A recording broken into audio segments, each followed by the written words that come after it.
All right, Shalom. This is the brothers from GMS Louisiana Saints, the New Orleans camp, with another lesson. But before we get started, as always, we're going to give all praises, glory, and infinite honors to Yahweh, Bahashem, Yahweh Shai, Bahashem, Rakakwadash. Double honors to the apostles and elders of Great Millstone who ruled and teach well, and peace and salutations to you sincere Akim out there, pushing this word in truth and sincerity to the four corners of the globe. May you brothers endure until the end. Shalom. Shalom. And with this lesson, we're going to get into an article from the Jerusalem Post, or the jpost.com, titled, Turkey Seeks to Cement Iran Alliance. And that's just biblical prophecy taking place right before your very eyes. And as 2021's been deemed the hastening of the coming of the second coming of Yahushai, and you can see these prophecies are hastening.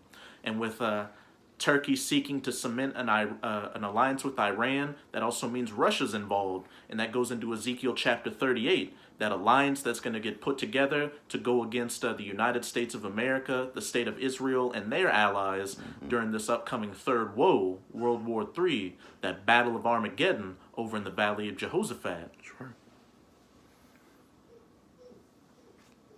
Okay. This is the Jerusalem Post. Is Turkey seeks to cement Iran alliance. It says, Ankara, which is the capital of Turkey. Ankara has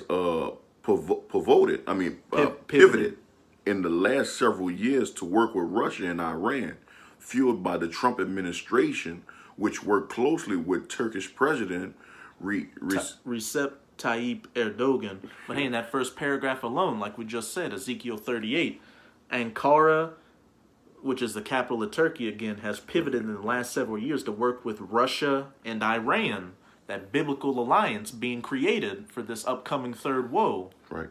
It says, in a sign of its increasing desire to work closely with Tehran against, which is the capital of Iran, against U.S. Interests in the Middle East, Turkey hosts Iran's Foreign Minister Javad Zarif in Ankara on Friday. It says the meeting illustrated that Turkey's recent push for Azerbaijan to fight Armenians in the Caucasus will likely end with Ankara, Moscow, and Tehran cooperating in that region to carve it up into spheres of influence like in Syria and Libya. So pretty much that conflict that happened with Azerbaijan and Armenia a little while ago, as this article stated, is looking to be a situation used by Russia, Iran, and Turkey to further ally themselves by carving up spheres of influence. Yeah. It says fueled by the just like in the Syrian civil war, Syria asked for Iran and Russia in helping them to fight against those proxy mercenary forces of the Islamic State from U.S. and Israel. And once that happened, it further brought Russia and Iran together to further build up their alliances, further building up their strengths economically and militarily to be prepared for this upcoming third woe against the U.S. and its allies. It says, fueled by the Trump administration having worked closely with Turkish President Recep Tayyip Erdogan, if I'm saying that right. It says, Ankara has pivoted in the last several years to engage with Russia and Iran. This appears... Now, this last little paragraph we're going to read is just straight heat. And this is going to... And what you're about to hear here is going to be the exact same thing that's going to happen to America's own allies during this upcoming War of Armageddon, where while they're going to fight with America for a while, eventually they're going to turn against her and ally themselves with Russia, China, Iran, and Turkey, Right. as it says in Revelation 17, verse 16, the 10 horns which thou sawest upon the beast, which is talking about the EU and NATO, shall hate the whore, America that rides upon the beast, and shall eat her flesh and consume her with fire. Those nuclear missiles that they're going to shoot onto her, as well as Russia, China, Iran, and their other allies as nuclear missiles that they're going to shoot onto the U.S. Right. It said this appears counterintuitive, because Washington wanted to work with Turkey and even gave it a greater role in Syria. But Ankara goal was to use the blank check it had from the Trump administration to move away from NATO into orbit of Moscow and Tehran. So pretty much, yeah, a little more. Yeah. In order to petition areas of the Middle East and remove the U.S. and the EU. So pretty much what it's saying is Turkey was using America like a side bitch to build up its influences in Syria. Hey, we'll help you to fight against the Syrian government. And when the U.S. say, oh, well, we'll give you this little part of Syria and these other little things. Well, they did that just to further cement, again, them getting a better positioning in that area. But the whole time, behind the scenes, they were really working with Russia and Iran. Right. And that's all going to happen because it's all biblical prophecy at the end of the day for those nations to come together. And we'll drop that first one, but we'll go into Ezekiel 38 to show that this is all. We're not speaking this out of our own words. Yeah. We didn't just come together and look at these things and be like, hey, let's write a fan fiction story. Let's write a World War III fan fiction where these nations are going to go against the U.S. No, this is straight biblical prophecy taking place right before your very eyes. That's right. All brought to you by the word. This is Ezekiel 38:1. It said, the word of the Lord came unto me, saying, Son of man, set thy face against Gog and the land of Magog, the chief prince of Meshach and Tubal, and prophesy against him. And Gog is the biblical name for Russia, because though it originally started off with the sons of Japheth being in that land, like Esau always does, he'll move into that land and push the original inhabitants out and take over the land. So now they are considered Gog because they're living in the land of Gog right now. It says, and say, thus said the Lord, Yahweh, behold, I am against thee, O God, the chief prince of Meshach and Tubal, and I will turn thee back and put hooks into thy jaws. And when it says, I will turn thee back and put hooks into thy jaws, that's the Most High putting that old confrontational Soviet Union spirit back on these Russians. Because what have you seen over the past couple of years? Hey, Russia moving back out its spheres of influences and building up its military assets in other countries like the Soviet Union did, having satellite states to further position itself against America. You had Russia build back up its seaport in Tartus, Syria, and also Russia is looking to build up another military base in Somalia so they can have a nice little sphere of influence over in that Mediterranean area to counteract the U.S.'s military assets in the Mediterranean and the Middle East. And also you see Russia building back up a lot of its arsenals, especially its nuclear arsenals. It's got the Avangard hypersonic glide vehicle, which is nuclear capable and is able to get past any current missile defense system. And also they've got that Satan II nuclear warhead. And hey, a couple of years ago, they did a poll in Russia on how they felt about Joseph Stalin, which was really the first dictator of the Soviet Union. And when you look at American history about him, they say, oh, he's up there with Hitler, he's a terrible man. But when they did that poll in Russia, you saw a lot of people actually look back on his rule fondly, showing that the nation as a whole is going back into that old Soviet Union spirit. And it's all for the benefit of Russia coming against the U.S. and destroying them with nuclear missiles. That's right. It says, I will turn thee back and put hooks into thy jaws, and I will bring thee forth in all thy army, horses and horsemen, all of them clothed with all sorts of armor, even a great company with bucklers and shields, all of them handling swords. And we saw a lot of that when Assad, the president of Syria, asked Russia to intervene in that Syrian civil war. What did you see? Russian military aircraft getting brought there, Russian missile defenses, tanks, soldiers, you name it, positioning them more and more in the Middle East for that greater battle in the Valley of Jehoshaphat. And like I just said, you've got Russia building back up their military ports in Tartus and having another military port in Somalia, etc., etc. But ultimately, those horses and horsemen and shields and bucklers are talking about these nuclear weapons that they're going to use against the United States of America. As it says in Jeremiah 50 verse 9, that north country with that assembly of great nations, the north country being Russia, and that assembly of great nations being Russia's allies, as well as the U.S.'s own allies that are going to turn against her, allying themselves together, and as it says, being like an archer shooting those arrows and taking Babylon, those arrows being symbolic for those nuclear-tipped ICBMs. But here's the point, to show that this is a biblical alliance between Iran, Turkey, and Russia. It says Persia, Ethiopia, and Libya. With them, all of them with shields and helmets. And who's Persia? That was the ancient name for the modern-day Iranians back when they were the Persian Empire.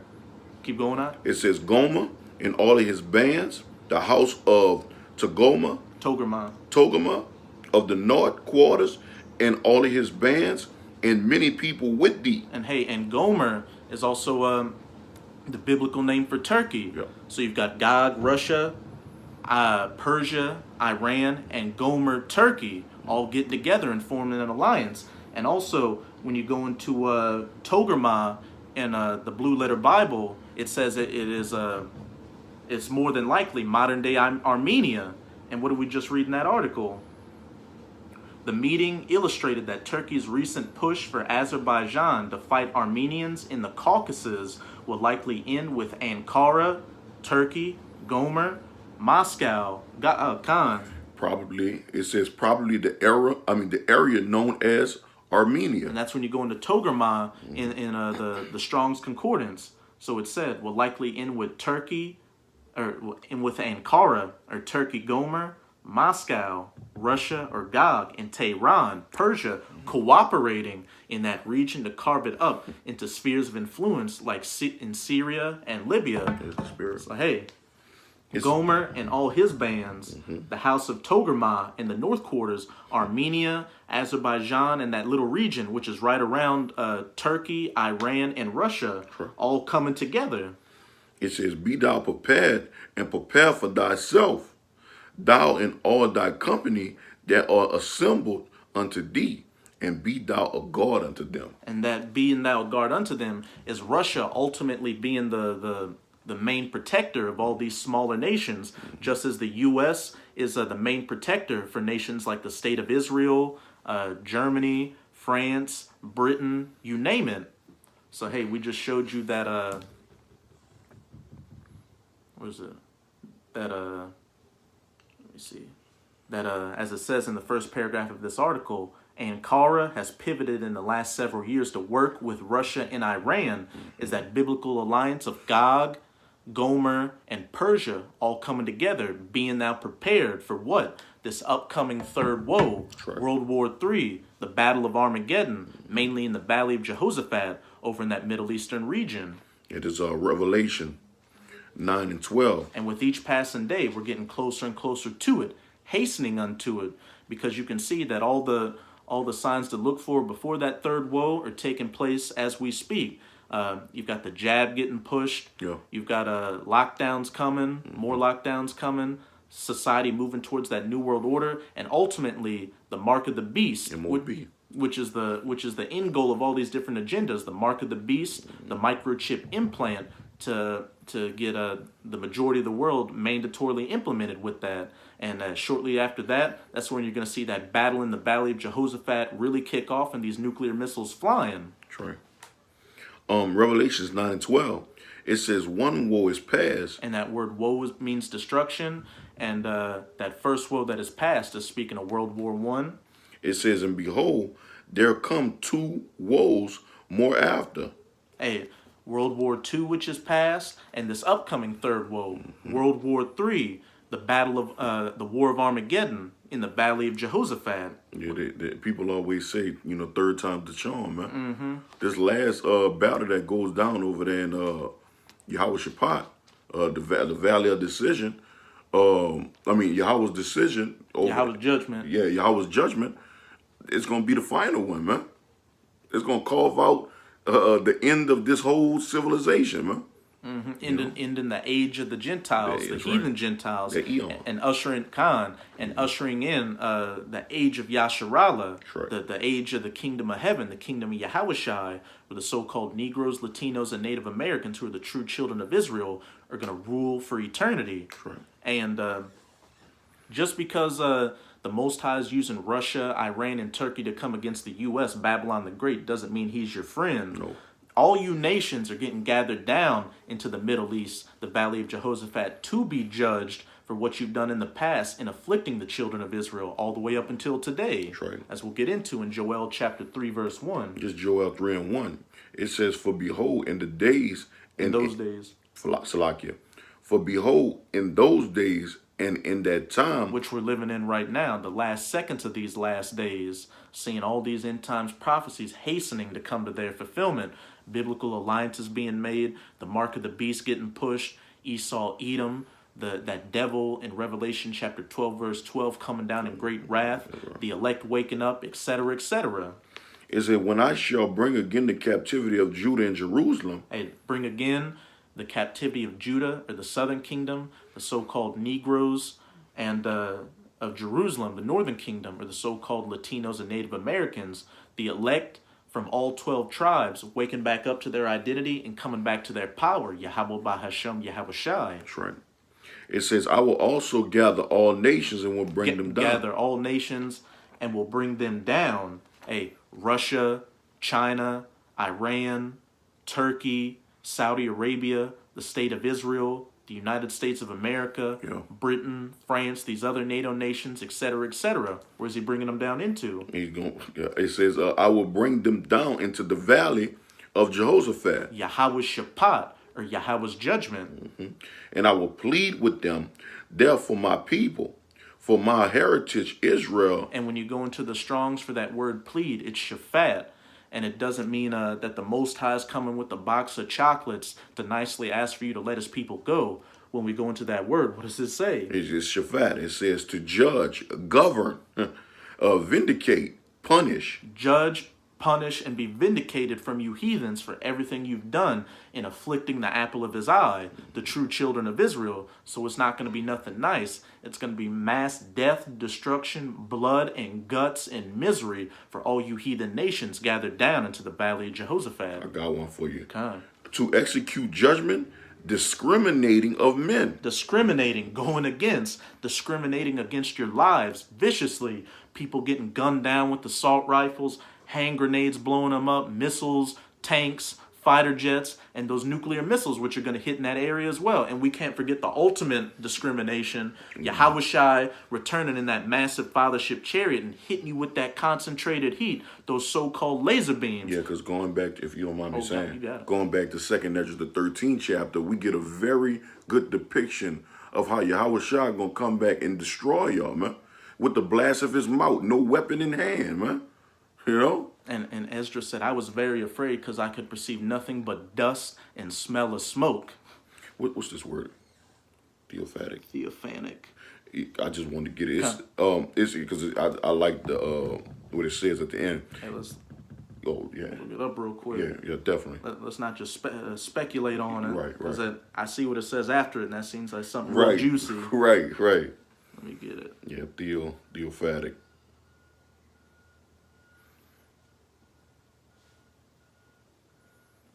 It says theophany, the manifestation of a deity in an observable way. Ooh. The manifestation of Yahushai in an observable way. I just going into the Esdras, man. So Esdras seen Yahushai come back and do what it is that he did, man.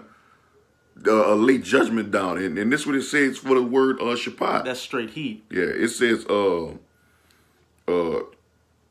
at theophatic advent for final judgment. At theophanic judgment, at theophanic advent, the manifestation of a deity for final judgment. Yeah. And that final nail in the coffin of the rulership of the heathen nations, chiefly of you Edomites, and the uplifting of the nation of Israel for eternity. So I just want to add one more. Ain't no nation going to surface out of that situation and somehow stick the flag in the ground, man, and say we gonna rule from now on. No, man, it ain't gonna be no Marvel movie. It ain't gonna be none of that Justice League shit that you people are used to, man. It's not gonna be like that World War II photo where you got the guys raising up the No. No. The only thing that's gonna get risen in that day is New Jerusalem coming down from those chariots, descending with great wrath to put law and order back in this world with Yahushua. That's right. I wish we could send a video to China and tell her that you ain't next. Hey, some of them Chinese generals and upper echelons watch these videos, and just like Russia and just like these other nations, watching them and contemplating. Hey, what was it saying? Ezekiel 39. They shall think to come against the city with unwalled villages, and these other heathen nations will tell them, "Are you crazy to go against that?" And y'all will be burnt with that fire that's going to come down from the sky. That's right. And that's one of the days I am mainly looking for. Abarak myself and all the other hopeful elect brothers and sisters all make it, is when you heathens come against us with those new spiritual bodies. Hey, then you're going to see a real Marvel movie. You're going to see the real Justice League, the real Avengers, the real Dragon Ball Z. That's right. It says, I will also gather, well, I'm going to start at it. Reread the end of 2. Yeah. It says, into the valley of Jehoshaphat, and I will plead with them for death for my people, for my heritage Israel, whom they have scattered among the nation and parted my land. And who is responsible for that? Hey, you Edomites, you Ishmaelites, and you Hamites. Hey, y'all all worked in tandem in the transatlantic slave trade to take the southern kingdom, or the tribe of Judah, from the west coast of Africa to the Americas and other places. And when you Edomites came to the Americas, you enslaved the northern kingdom, the so-called Latinos and Native Americans, and you even brought them to other places all across the planet. Yeah. And also, you definitely parted the land between you Amalekite Edomites, calling yourself Israelis, and you Ishmaelite or so-called Arabs calling yourself Palestinians, both trying to claim stakes in that land, which neither of you belong there. And they'll try to do us real damage or try to kill us dead if we said that we the chosen people and that's our land, man. That's how serious they is about this shit, man. Read verse 3 out. Oh, verse 3? Kind of got a little meat in there. It says, and they have cast lots for my people, and they have given a boy for an harlot, and so the girl for wine that they might drink. What does that sound like? Slavery, which when slavery comes to people's minds, and just go to Google Images and put in slavery, what's the first images you're going to see come up? That transatlantic slave trade with the so-called Negroes, and you're going to see some Latinos and Native Americans with chains on them. You see them yokes of iron. That yokes of iron. Yeah. So, hey, the scriptures prophesied what you devils were going to do and what your judgment was going to be for it. Right. And we're in the final stages, the theophanic advent of your final judgment, that war of Armageddon, that battle in the valley of Jehoshaphat. Read verse 4, Akbaba Kasha. And hey, things didn't even end with the slave trade. What happened? You went through the reconstruct. You had slavery and the colonization era. Then you had Reconstruction, where the KKK showed up, Jim Crow, and the Black Codes, which further just messed Jake up. I think more Jakes died during that era than even during slavery. Then what do we jump to? You got Black Wall Street and Rosewood, where Jake tried to get a leg up in this society, but you further destroyed him. You had the Civil Rights era, which was a joke. You had the war on drugs and the crack era, all the way up until today, with Planned Parenthoods in our neighborhoods advocating for our women to get abortions. You give us poisonous food and water to eat and drink. You heathen nations live off of us by putting these dirty ass stores in our areas to where Jake goes to them, and then you look down on him and say buy something or get the fuck out of the store, looking at him like a dog, even though you're the dogs licking the sore wounds. And hey, you push this black culture, this thug culture, or you're black, Mexican, Native American, you're American Baptist, Yeah. Buddhist, Christian, Muslim, African American, Kemet, Egyptian, the list goes on and All on. type of All shit. these different ideologies onto our people to further destroy their minds and take them away from their power. But you've got a hell of a lot to pay for, and that's a tab none of you nations, especially Edomites, are going to be able to fit the bill for. Yeah. It says, this is Joel 3 and 4. It says, yea, and what have ye to do with me, O Tyre and Zidon? Talking about you Hamites, the so-called Africans, which helped the Edomites and go into the different areas in Africa to fight against Jake and get them rounded up into slavery.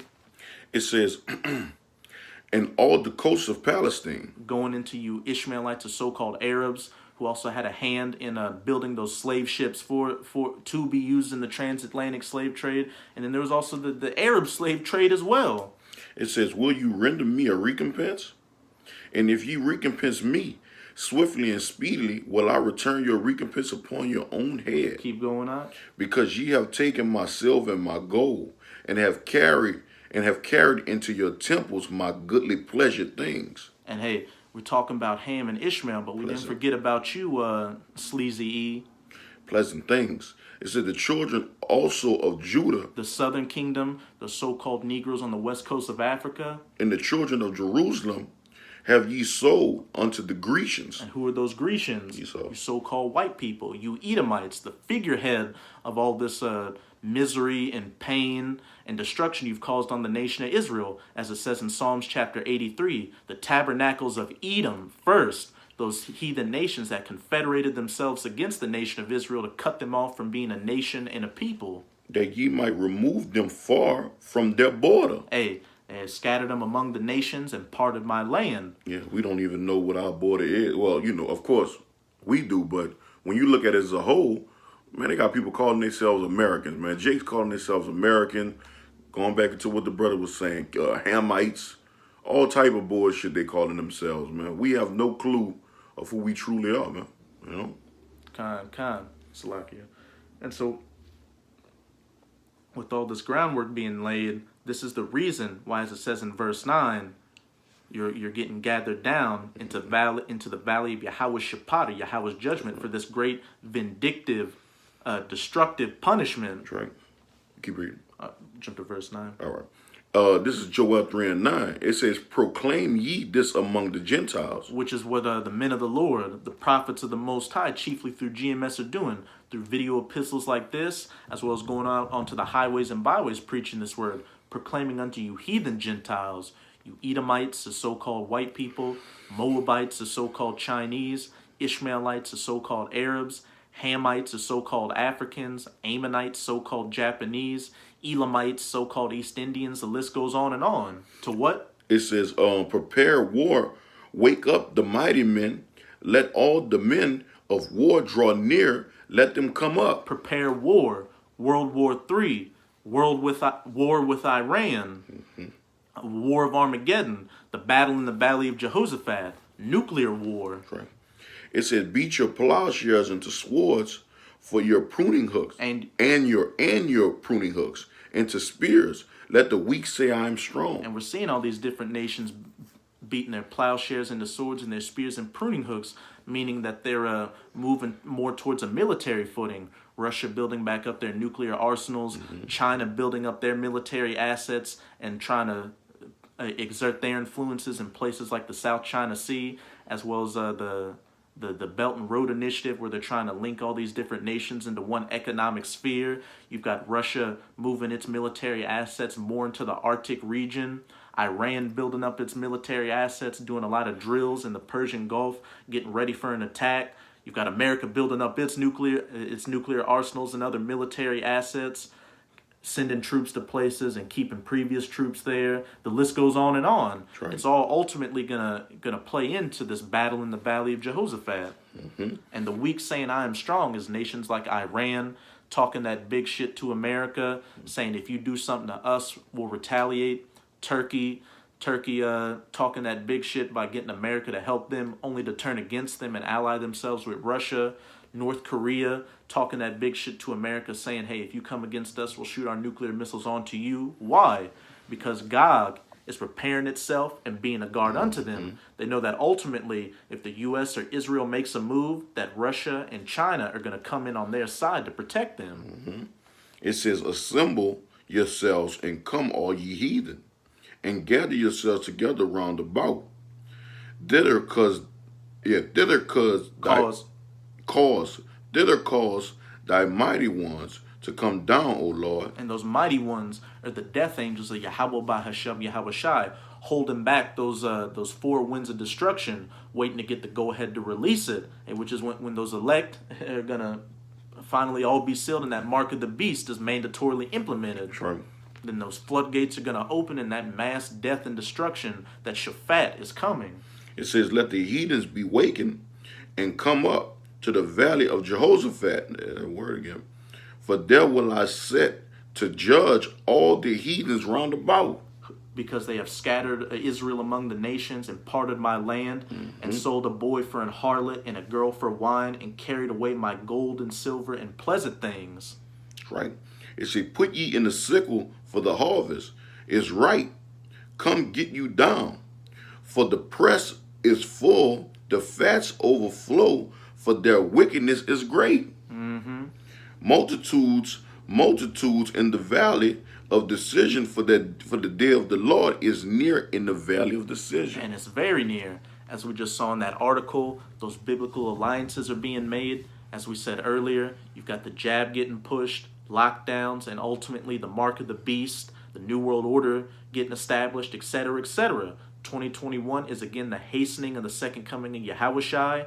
And it's not just us hastening for this end to come, but these heathens hastening to try to avert prophecies from coming to fulfillment. Right. But at the end of the day, everything that's been written in the scriptures is set in stone, as it says in Isaiah 55 verse 11. So shall my word be that goeth forth out of my mouth, and it shall not return unto me void, but accomplish that which I please. You heathens are going to go down, the elect are going to be saved, and the kingdom of heaven is going to be established for eternity. That's going to be all she wrote. All there is to it. Any points you want to make? No, all right, it's fine. Con. So with that, we hope this lesson was edifying to you sincere Akim out there. And again, as always, we're going to give all praises, glory, and infinite honors to Yahweh, Bahasham, Yahweh Shai, Bahasham, Rakakwadash. Double honors to the apostles and elders of Great Millstone who rule and teach well, and peace and salutations to you sincere Akim out there, pushing this word in truth and sincerity to the four corners of the globe. May you brothers endure until the end. Shalom. Shalom.